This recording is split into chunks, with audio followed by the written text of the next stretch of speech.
Hi, Gaye DeRusso with the Majestic rider. So this is Sara over here. She's a Tennessee walking horse. This is the one who I'm teaching to canter. And so we're doing some what we call gymnastic work. And what that is going to teach her is to lighten her front end. Come on, Sara. Sara's very funny. And I think she's 5. But we're going to teach her to lighten her front end,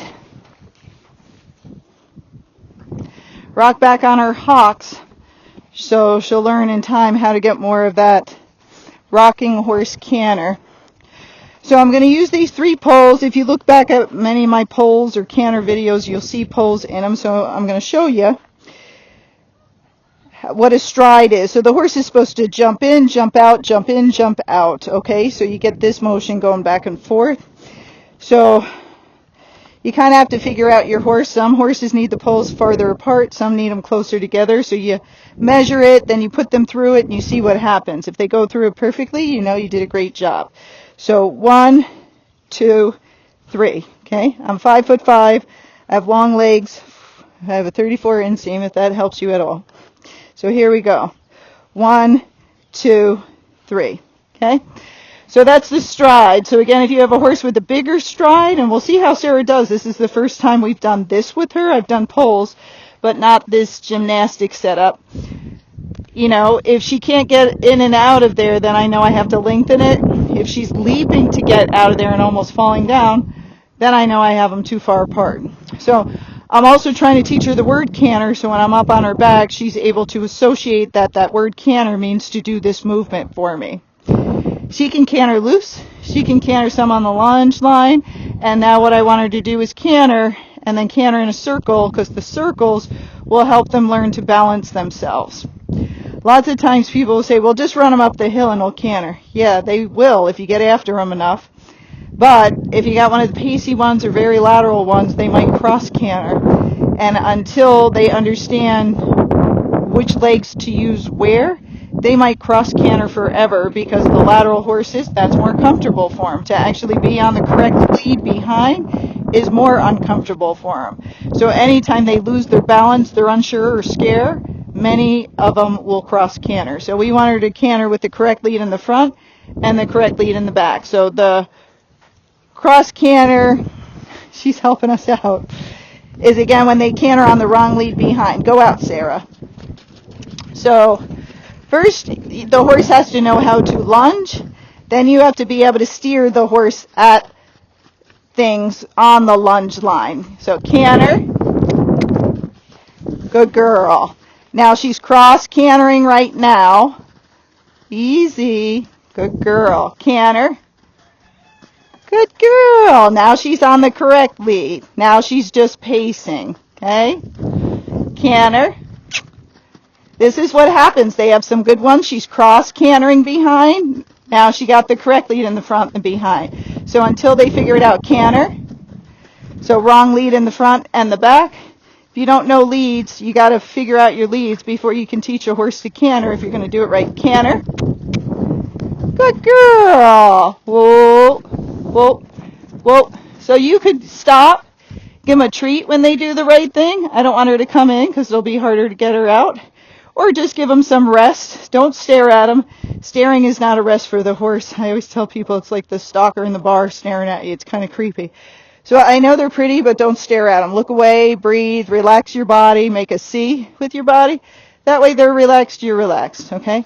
Now some horses, when they do these things, she's been doing poles. I wouldn't just start with this. So do the poles first.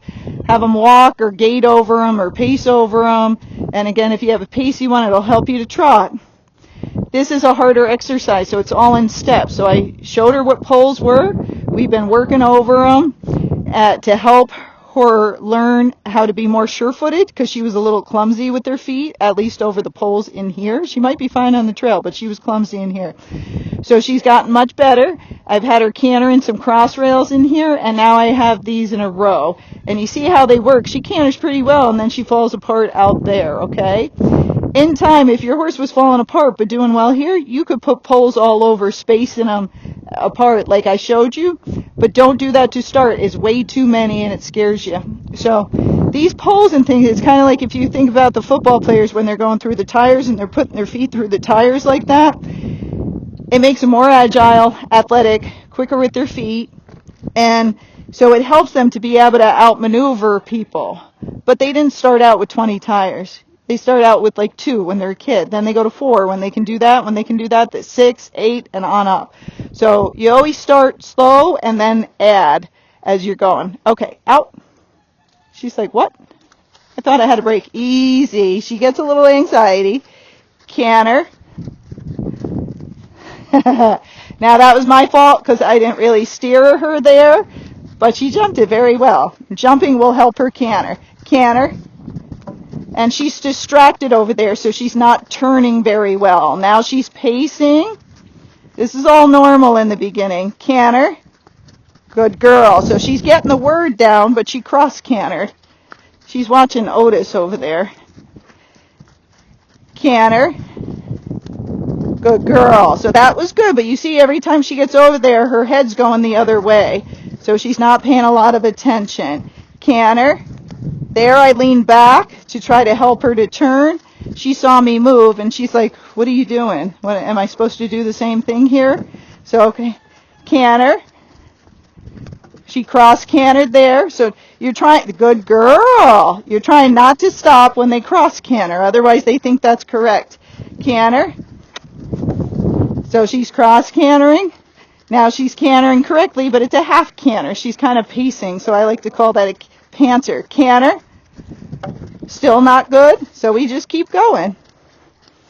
She's young. She needs exercise. Don't feel bad. Canter. So nothing there. So we just keep going. Canter.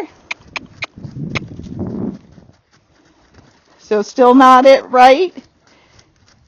So you see how many times it can take. Canter. Good girl. Now I want to see if she can canter into it. She might be getting too tired. Canter. Good girl. Good girl. Whoa.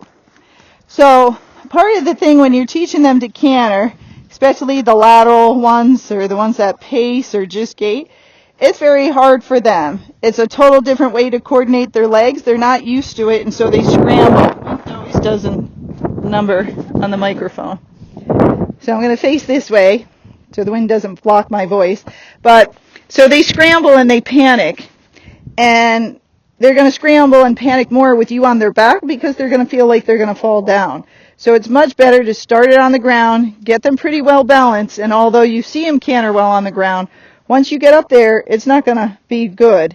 It takes a while unless they're very, very trotty, and she's not. So it takes a while for them to figure out their feet, but they're going to panic more with you on their back versus they are not carrying anybody. Now she's trotting, so this should be good. Canter. Good girl. What a good girl. Good job. Girls are smart. Canter. She's pacing, so this one will be harder. See, she didn't do it that well, and her back legs look kind of weird. So the more they trot, the easier it is to canter. Canter. That. Still crappy because she kind of pacing through it. Now, once she calms down, I might be able to get her to walk in it. But right now, she's a little anxious. Now she's trotting, so this should be a good one. Good girl. Canter. Good girl. Good girl. Now she went fast, but that's okay. Whoa. Now, you might say, why'd you pull her up? She was cantering. She was, but I knew she was going to fall out of it. So I want to reward the try. Good girl. And see, I'm not looking at her. You want to reward the try so she knows that's the right answer. Now, this is hard work. So I did it twice, that direction, to the left. She trotted more. She did it right. I'm not going to do it anymore. It's hard. She tried. She did the right thing. Why would I make her do it 20 more times? Is it going to get better? No, because she's weak. She doesn't have her canter muscles yet because she hasn't really been cantering. Good girl. So what I want to do, no, don't come in here. see her creeping in, is now I'm going to go the other direction, okay? And if I can get her to trot that way, so see, mistake. She doesn't know. She's like, oh, go. And I'm like, no, just wait. Let me get in position so you know which way to go, and there you go. Good job. So she walks in, it's easier. She might not canter over it, but at least she won't pace. Canter. God, girl.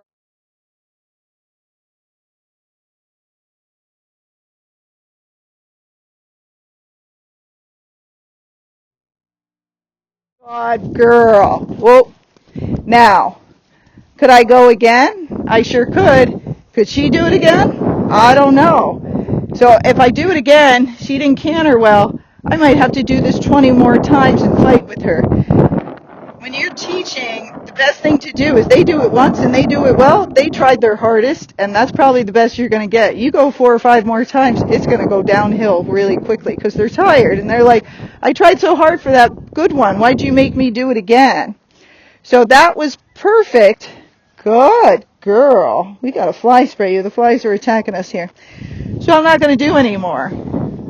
Sure, it would have been nice to show you more, but it's about Sara. It's not about you guys. I want to help you, but I want to train her to do a good job. So now she gets rewarded. She gets petted, and she gets scratches, and this mare loves attention. She's very sweet. She's very funny, and she was bred well. So she's got a beautiful gait. We just got to get the canter. So again, you can reward them with a little treat, or you can reward them with scratches. What's this? She don't care about. The scratching is it. So you want to reward your horse and have them try harder? Remember, they don't have fingers. Scratch them. They like it in the groove of their neck, and they like it at their wither. These are places they can't reach, and you'll see when they groom each other, this is what they do. So imitate the horses. So I'm going to scratch the other side while I'm talking. So Sara is talented. She's smart. She tries. She's not a brat. She doesn't have huge temper tantrums. She had some when I was teaching her to hobble, but now she understands that. And even when I put her hobbles on, she got bored and tried to eat the fence. So I moved her away from the fence and just set her free in her hobbles, and she figured out she was just supposed to go like this. So she's very smart. She didn't panic. She goes, you want me to move? I'll move. This is how I move. So that's good, because now she understands if her feet are stuck, not to flail and go against them. Right, Sara? Yeah, so I like horses with big personality. Some people don't. So she did great. That's her reward, and every day we'll try to do a little bit more. But you also got to give them days off, and you got to do this in a row so they can figure it out. If I do this once a week, she's not going to figure it out. It's got to be 3 to 5 times a week for her to understand what to do. Okay, I hope that helps those of you trying to teach your horse to canter and they won't canter.